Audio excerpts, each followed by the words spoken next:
बिस्मिल्लाहिर्रहमानिर्रहीम अस्सलाम वालेकुम वरहमतुल्लाहि वबरकातुहू। उम्मीद करती हूँ कि आप सब प्यारे व्यूवर्स ठीक होंगे और खुश और खुर्रम होंगे। इंशाल्लाह अल्लाह ताला सबको अपने हिफ्ज़ व अमान में रखे। तो आज जैसे कि आप देख सकते हैं आटा नज़र आ रहा है, तो आज हम गूंदने जा रहे हैं ज़बरदस्त सा आटा और हम बनाएंगे मज़ेदार से अपने आलू के पराठे, जो कि है मेरे स्टाइल में।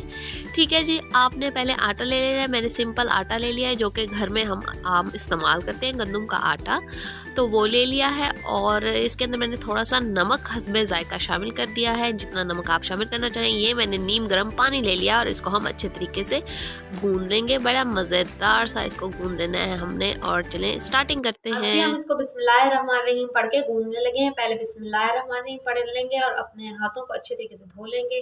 अब ये नीम गर्म पानी इसके अंदर शामिल करके ये सारा अच्छे तरीके से हम लोग गूंद लेंगे। ठीक है जी, अब सारा अच्छे तरीके से हमने ऐसे ही गूंद लेना है इसको, और अच्छे तरीके से वैसे जैसे हम लोग घर में गूंदते हैं वैसे ही गूंद लेंगे। बड़ा जबरदस्त हम लोग इसको, और फिर मैं आपको दिखाती हूँ।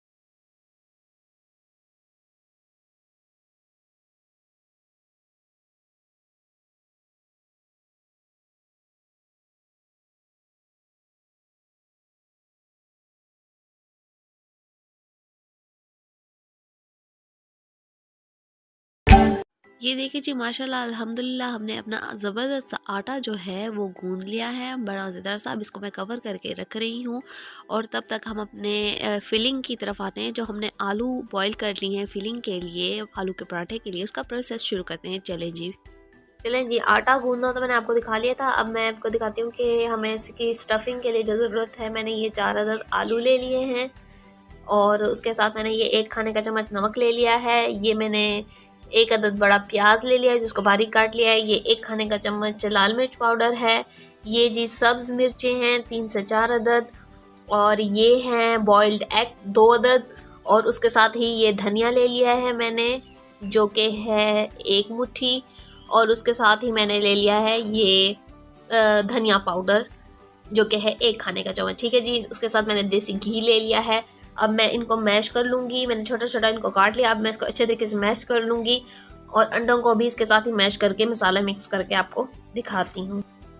ये देखिए, इस तरह से मैं आलू को ना अच्छे तरीके से मैश कर रही हूँ। ऐसे अच्छे तरीके से हमने आलू को मैश कर लेना है, बिल्कुल ही अच्छे तरीके से मैश करके। इसके साथ ही मैं इसके अंदर ये बॉइल्ड एग जो हैं ये भी शामिल करके इसको भी अच्छे तरीके से इसके साथ मैश कर लूँगी। ठीक है जी, इन दोनों को अच्छे तरीके से हम लोगों ने मैश करके मिक्स कर लेना है और ज़बरदस्त सी हमारी स्टफिंग तैयार हो रही है। ये देखें, आलू को और अंडे को हमने अच्छे तरीके से मैश कर लिया। अब इसके अंदर सारे मसाला जात शामिल कर देंगे। ये धनिया पाउडर जा रहा है बिस्मिल्लाहिर्रहमानिर्रहीम करके, उसके साथ ही ये 1 खाने का चम्मच नमक जा रहा है बिस्मिल्लाहिर्रहमानिर्रहीम करके। सारे ही मसाले हमने इसके अंदर शामिल कर देने हैं। ये लाल मिर्च पाउडर जा रही है। उसके बाद इसके अंदर हम प्याज शामिल कर देंगे और उसके बाद इसके अंदर हम सब्ज़ मिर्च शामिल कर देंगे। अगर इसको कम स्पाइसी खाना है तो वो सब्ज़ मिर्च स्किप भी कर सकते हैं। और उसके बाद इसके अंदर ये धनिया शामिल कर देंगे। इन सब चीज़ों को अब अच्छे तरीके से मिक्स करके मैं आपको दिखाती हूँ। ये देखें जी, मसाला जो मैंने मिक्स कर लिया अच्छे तरीके से, इसको पेस्ट बना लिया है और 2 पेड़े मैंने यहाँ पे बना लिए हैं। अब मैं उठाऊंगी एक पेड़ा बिस्मिल्लाहिर्रहमानिर्रहीम करके, इसको थोड़ा सा यूँ पतला करेंगे हम लोग। इसके किनारे जो हैं पतले होने चाहिए, ज़्यादा मोटे किनारे भी नहीं अच्छे लगते। फिर हम अपनी बेलनी पे रख लेंगे इसको और इसके अंदर थोड़ा सा मसाला डालेंगे हम लोग। अब इसको अच्छे तरीके से ऐसे फैला लेना है। तवे को मैंने रख दिया आग पर जब तक हमारा तवा जो है अच्छे तरीके से गर्म हो जाए। और अब मैं इसके अंदर ये मसाला शामिल करने लगी हूँ बिस्मिल्लाहिर्रहमानिर्रहीम पढ़ के।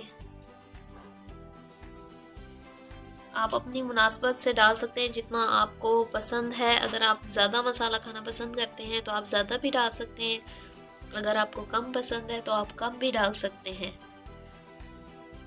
तो ये सारा मिक्स करके फिर दूसरा पेड़ा हम लोग लेंगे, उसको भी ऐसे ही कर लेंगे। और ताकि ये जो ऊपर से खुश्क आटा है ये भी थोड़ा सा उतर जाए, इसको ऐसे करके हम इसके किनारे बंद कर लेंगे और इसको अच्छे तरीके से बेल लेंगे। बिस्मिल्लाहिर्रहमानिर्रहीम करके हम बेल के, अगर आपको बेलनी से आदत है तो बेलनी से बेल लें, वरना आप हाथों से भी कर सकते हैं ऐसे। मैं अक्सर हाथों से ही बनाती हूँ तो मुझे हाथों से ज़्यादा सही लगता है बेलनी की निस्बत। हाथों की मदद से हम लोग इसको ऐसे बड़ा कर लेंगे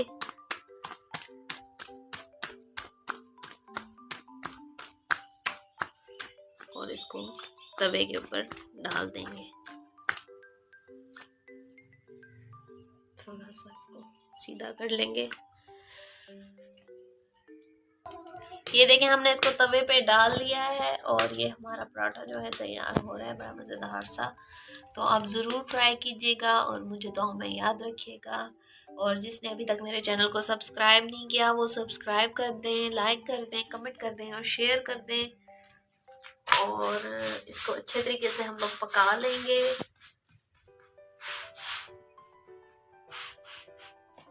फिर मैं आपको एक और भी बना के दिखाती हूँ। ये देखिए हमारा पराठा तैयार हो चुका है। मैं देसी घी इसको लगा रही हूँ। और आलू का पराठा और देसी घी ना हो तो मज़ा ही नहीं आता।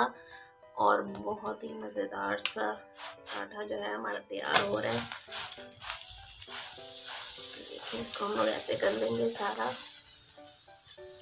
और आप लोग हाथों से मत कीजिएगा, जिसकी हाथों से प्रैक्टिस हो वो हाथों से, और जो अपने अंदाज में हर किसी को बनाना आता है जो जैसे बनाता है, हम लोग घर में जैसे बनाते हैं मैं वैसे बना रही हूँ, तो हाथों का ख्याल कीजिएगा अपने।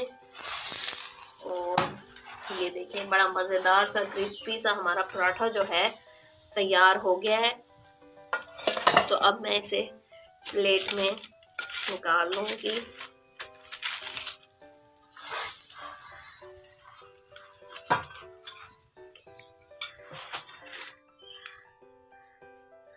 तो अब मैं और पराठा आपको बना के दिखाती हूँ। ये देखें हमारा दूसरा पराठा भी तैयार हो गया है और इसको भी मैंने घी लगा लिया है।